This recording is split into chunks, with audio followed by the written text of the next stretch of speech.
उत्तुंग व्यक्तिमत्व असणारे आदरणीय सरपंच महोदय साहेब आमच्या संघटनेचे आमचे सन्माननीय आणि आदरणीय आमचे नेते उदयजी शिंदे साहेब, आमचे राज्याचे उपाध्यक्ष सन्माननीय राजन सावंत आणि या व्यासपीठावर उपस्थित सर्व राज्याचे पदाधिकारी असतील, जिल्ह्याचे सर्व पदाधिकारी, जिल्ह्याचे अध्यक्ष महोदय आणि आपण सर्व या ठिकाणी उपस्थित आजच्या या औरंगाबादच्या या सरपंच महोदयांच्या भेटी देणारे सर्व पदाधिकारी खरोखरच गेले खूप दिवस आमचे नेते किंवा आमच्या नेत्यांच्या माध्यमातून आम्ही सर्वजण हा विचार पुढे येत होता की जे उभरतं नेतृत्व जे एखादा विषय घेऊन पुढे जाते त्यांची भेट घ्यावी, मनामध्ये खूप इच्छा होती आणि आज पूर्ण होते. बरोबर आम्ही धन्य आहोत. आमची शिक्षक समिती ही एक चळवळ आहे. तुमच्या माहिती सांगतो की शिक्षक समिती ही चळवळ कुठे जायची संकट नाही. ज्या ज्या काळाला त्यावेळी राज्य उतरण्याची जबाबदारी शिक्षक समितीची आहे. राज्यात कुठल्याही संघटना उतरता हा विषय आहे नाही, पण शिक्षक समिती रस्त्यावर उतरते. त्या रस्त्यावर उतरूनच लढा आपण उभा करते आणि तो लढा उभा करण्याच्या या चळवळीच्या ह्याच्यामध्ये आम्हाला एवढंच पाहिजे, चळवळ सुटतच काय नाही, सहज तुम्ही काय देत नाही, लढा काय आम्ही काय देत नाही. आपण जर चळवळ केली, लढा उभा केला तरच मिळतो.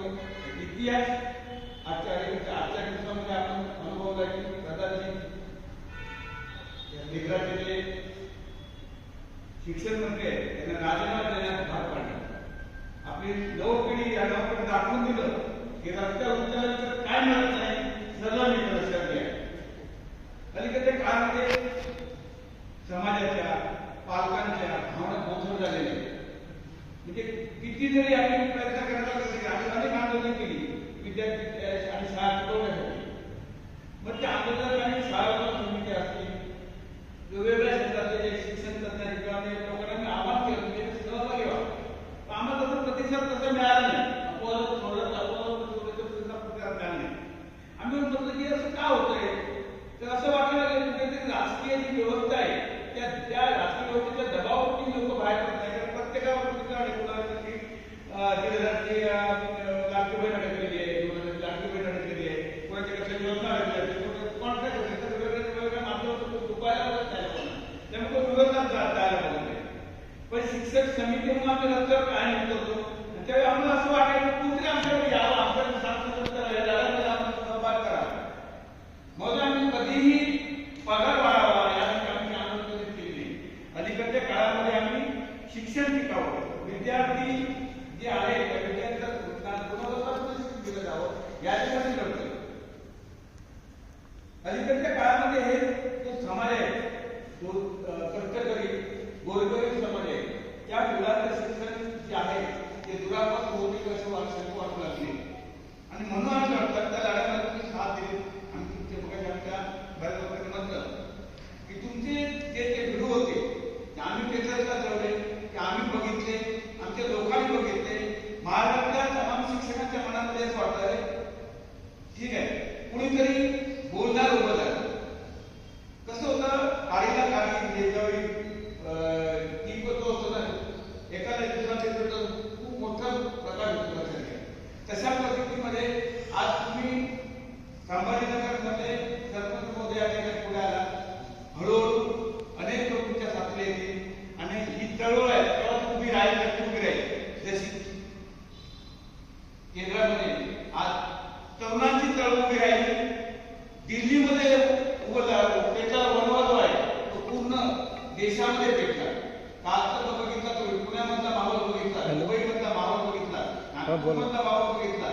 मग अशा मोठमोठ्या शहरामध्ये जो माहोल आहे तो काय सांगू जातो, संभाजीनगरलाच एवढं अत्याचार करणारे जे असतात, जे त्रास देणारे असतात, त्यांना असं वाटतं आता काय करू शकत नाही. पण जेव्हा तर अशी परिस्थिती बदलते, नियतीच्या त्याची ज्यावेळी साथ होते त्यावेळी त्यांची जागा दाखवावी लागली, जागा दाखवली जाते आणि भविष्य वाटचाल असं चालली त्या दिशेने. आता भविष्यात ही पिढी आहे चालली आहे लक्षात. तेव्हा तुम्ही या गोष्टीच्या गोष्टीला जन्माने येणारच येणार आहे. अजून एक महत्वाचा थोडं सांगतो मी. या संभाजीनगरमध्ये गंगापूरमध्ये जे लोकांनी निवडून दिलेले लोकप्रतिनिधी, मला वाटतं प्रत्येकाला आचारसंहिता म्हणजे आम्ही शिक्षक म्हणून आम्हाला आचारसंहिता, आम्हाला कल्पना आहे की आम्ही आचारसंहिता मागितल्यामुळे आम्ही विद्यार्थी घडवणारे शिक्षक आहोत. तसं लोकप्रतिनिधी आचारसंहिता 100% आहे. बाबासाहेब आंबेडकरांनी जी घटना तयार केली त्या घटनेच्या अनुषंगाने विचार केला तर प्रत्येकाला आचारसंहिता घालून दिलेली आहे. आचारसंहिता काय फक्त शिक्षक नाही आहे किंवा अन्य लोक नाही, लोकप्रतिनिधी कुठे आचारसंहिता. आणि वाईट एवढा होता केव्हा केव्हा ते शब्द 70% 80% शिक्षक काम करत नाही, काम चुका आहे हे शब्द ऐकून आपल्या जीवनावर हे होतं माहिती होतं माहिती आहे. फक्त आम्हाला आचारसंहिता आहे शिक्षकांना म्हणून आम्ही फक्त आमच्या हात काय घडत नाही. आमच्याला आचारसंहिता नसते ना तर वेगळंच काय ते घडतं. ही जबाबदारी म्हणलं गावले बोलतो हे होतं की वाईट वाटतं काय एखादा जबाबदार म्हणून काय पण वाचायला बोलतोय, काय पण हे करतोय, कोणाला शब्द बाहेर काढतोय आणि कोणाबद्दल नव पिढी घडवलेल्या शिक्षकांबद्दल बोलतोय. ज्या शिक्षकांनी तुम्हाला घडवलं, तुम्हाला तुम्ही या बोलतात त्यांच्याबद्दल बोलतोय. ठीक आहे, मान्य करतो. 100% सगळे लोक सारखे हाताची पाठी सारखे असतात. एखाद्या पिढ्या असेल ह्याचा सगळ्या पिढ्या नाही ना. तुम्ही सगळ्यांच्या बद्दल असं तोंडात कसे वंगा शब्द बोलतात त्यावेळी बरोबर चीड येते, चीड. महाराष्ट्रात काय झालंय, सत्तेपुढे शांत पण नसतं. तो महाराष्ट्रातल्या शिक्षकांच्या मनामध्ये एवढी चीड आहे या व्यक्तीबद्दल आम्ही बघितलं.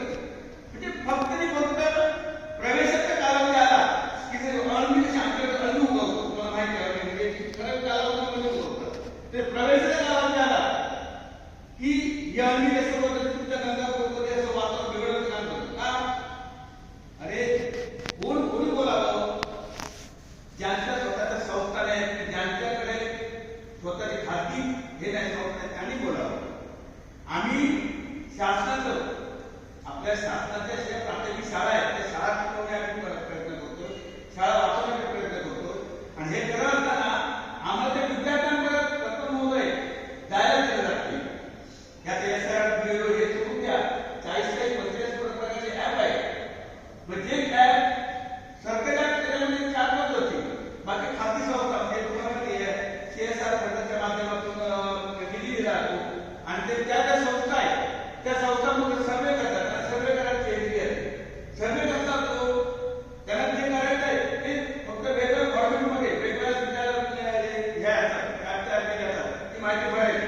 आणि तर काही संबंध नाही. माझा मोबाईल, माझे डाटा, माझ्या याच्यामध्ये सगळं काय करायचं चालू करायचं. कुणी पण आमचे शिक्षक सुद्धा भीतीच्या याच्यामध्ये करतात आणि तर कुठला ऍप यायला नाही डाउनलोड करून यायला भरला नाही. आमच्या काय प्रश्न येतो, माझा मोबाईल खाती मोबाईल आहे ना, माझ्या खाती मोबाईलमध्ये मी काय करायचं? अरे माझं तुम्ही समजा सगळे ऍप डाउनलोड केले आणि माझं महत्वाचं माझे पण याला विरोध करण्याची मानसिकता जी आहे ती मानसिकता निर्माण झाली पाहिजे. हळूहळू होते निर्माण. तुम्ही आमच्या मनामध्ये समाजासाठी समाजाचा तो प्रश्न आहे. शाळा आहे, शाळेमध्ये शिक्षक नाहीये. ही जी शिक्षक असले तर त्या शिक्षकांना वेगवेगळे कामं दिले आहेत, कामं दिले आहेत. जो काही येतो त्या सगळ्या खात्याची कामं शिक्षकांची आहे. पण आम्ही असं म्हणतो मजूर करा, आमची काय कामं मजूर केला पण आम्ही करा, आम्ही शिकवण्याचं काम द्या. आम्ही हुशार काम करतो, काम करतो.